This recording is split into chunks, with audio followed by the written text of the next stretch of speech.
ऐसा है ना कि जब हम सच्चाई को बयान करते हैं तो वोट बैंक हो जाता है। और नरेंद्र मोदी जो पिछले 10 साल से कर रहे मेजॉरिटी कम्युनिटी का वोट लेने के लिए, तो उसकी कोई बात नहीं करते। आसाम में जो कानून को आसाम के मुख्यमंत्री और बीजेपी की सरकार ने ख़त्म किया है, वो भी रात के 12 बजे वो कानून ख़त्म करे, जो 90 साल पुराना कानून है। उस कानून के तहत आसाम के मुसलमानों की शादी वहाँ के रजिस्ट्रार या काजी के तहत होती थी और उसके बाद उनको निकाहनामा का सर्टिफिकेट मिलता था। अब उन्होंने क्या काम किया कि उसको सिस्टम को बर्खास्त कर दिया। अब मुसलमानों की शादी तो निकाह से होती है ना, तो स्पेशल मैरिज एक्ट में निकाह का प्रोविजन है क्या? बताइए मेरे को। भाई मेरा रिलीजियस ड्यूटी है, मैं अपने रिलीजन के लिहाज से शादी करूंगा ना। स्पेशल मैरिज एक्ट में तो रिलीजन नहीं है, वो तो एक न्यूट्रल सेकुलर लॉ है। तो अब निकाह का आप उसमें कॉन्सेप्ट निकाल दिया, नंबर 1। दूसरा, मुसलमानों में जब शादी होती तो दूल्हे की तरफ से उसकी होने वाली वाइफ को, दुल्हन को महर देना पड़ता। महर मुअज्जल माने फौरन दे देना, उसका जिक्र होता उसमें कि इतने महर इतना दिए, या बाद में देंगे तो उसका भी जिक्र होता। अब आप बताइए, ये वो भी निकाल दिया अब आप, तो इससे महिलाओं का नुकसान होगा नहीं होगा? और इस्लाम में महर देना फंडामेंटल है, जरूरी है। अब उसी को गायब कर दिए। अब वोट बैंक पॉलिटिक्स कैसा हो बताइए मैडम मेरे को। आप महिलाओं को जो राइट है महर का, जो किसी रिलीजन में नहीं है, आप उससे उनको महरूम कर दे रहे। आप चलिए समझो, आपको बोलेंगे वाला उसमें उसका निकाल दिए। अब आप ये बताइए कि स्पेशल मैरिज एक्ट में क्या करना है मेरे को। और स्पेशल मैरिज एक्ट का आपको मैं बता रहा हूं, स्पेशल मैरिज एक्ट में अगर आपको रजिस्टर होती है शादी, तो इनहेरिटेंस भी नहीं मिलेगा मुस्लिम पर्सन लॉ के तहत। ये स्पेशल मैरिज एक्ट का मामला है। तो ये मकसद क्या है कि मुसलमानों को उनके रिलीजन से दूर कर दिया जाए, उनके रिलीजियस प्रैक्टिसेस से दूर कर दिया जाए। मेरा निकाह मैं नहीं करूंगा, स्पेशल मैरिज में कैसा करूंगा बताइए। और फिर उस बच्ची का क्या होगा, उसको महर नहीं मिलेगा। तो महर एक फंडामेंटल कंपोनेंट है मुस्लिम मैरिज में, और वो होता भी नहीं उसके बगैर।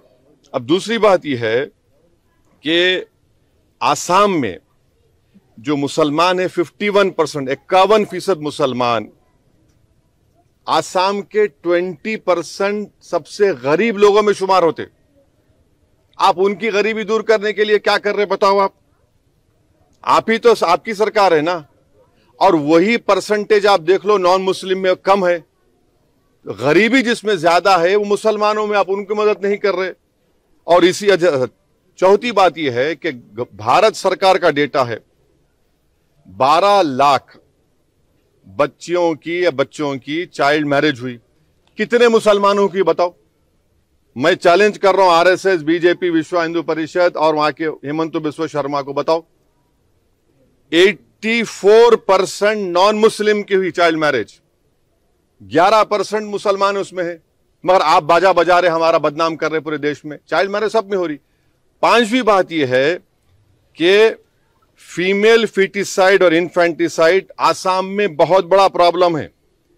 आसाम के मुख्यमंत्री को यह जवाब देना पड़ेगा, क्या यह बात सच नहीं है कि अगर 1000 बच्चे पैदा होते तो 923 बच्चियां पैदा होते? इसको रोकने के लिए क्या कर रहे हैं आप? और 2036 माने 2036 में वहां पर मर्द ज्यादा रहेंगे, महिला कम रहेंगे। अब इसका जिम्मेदार कौन रहेगा, यह भी आप डाल देंगे मुसलमानों के गले में। और आखिरी बात यह है, यह कानूनी बात आपसे कर रहा हूं कि अगर चाइल्ड मैरिज होती है तो वो वाइडेबल है, वाइड नहीं होती शादी, ये कानून है। तो किसके कान में फूल लगा रहे बीजेपी आरएसएस वाले? और ये क्या बात है कि आप एक्सेप्शन दे रहे हो उसको, ट्राइबल्स को? क्यों देंगे एक्सेप्शन ट्राइबल्स को? आप एक्सेप्शन दे रहे हैं।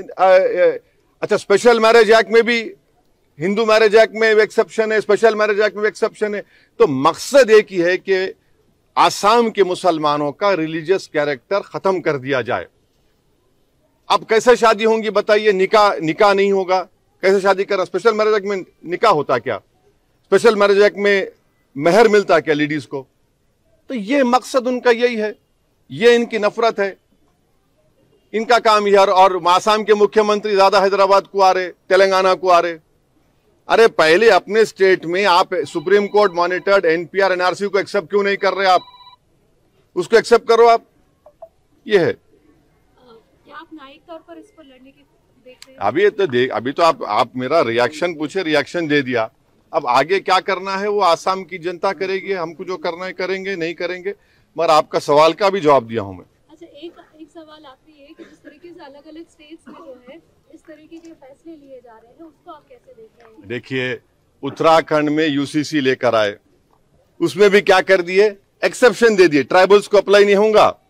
हिंदू मैरिज एक्ट के एक्सेप्शन वो अप्लाई करेंगे, हिंदू एडॉप्शन एक्ट के एक्सेप्शन। तो भाई जब एक्सेप्शन दे रहे तो यूनिफॉर्म कहां है वो? आप सिर्फ मुसलमानों को उनका रिलीजियस कैरेक्टर छीनना चाह रहे, मेरी मजहबी शनाख्त को खत्म करना चाह रहे आप। ये कैसे होगा बताइए आप? अरे अच्छा, उस उत्तराखंड के कानून में अब आप ये बोल रहे कि अगर इस्लाम में यह है कि अगर कोई औरत विडो हो जाती है उनके शौहर के इंतकाल के बाद, तो इद्दत के दिन रहते 4 महीने। आप बोल रहे वो भी अप्लाई नहीं होगा क्या? जबरदस्ती शादी कर देंगे उसकी? आप करना क्या चाह रहे? आपकी नफरत है ये, नफरत है ये। अच्छा, राइट, लिव इन रिलेशनशिप है, रजिस्टर करना, प्राइवेसी का जजमेंट क्या होगा फिर पुट्टू स्वामी का?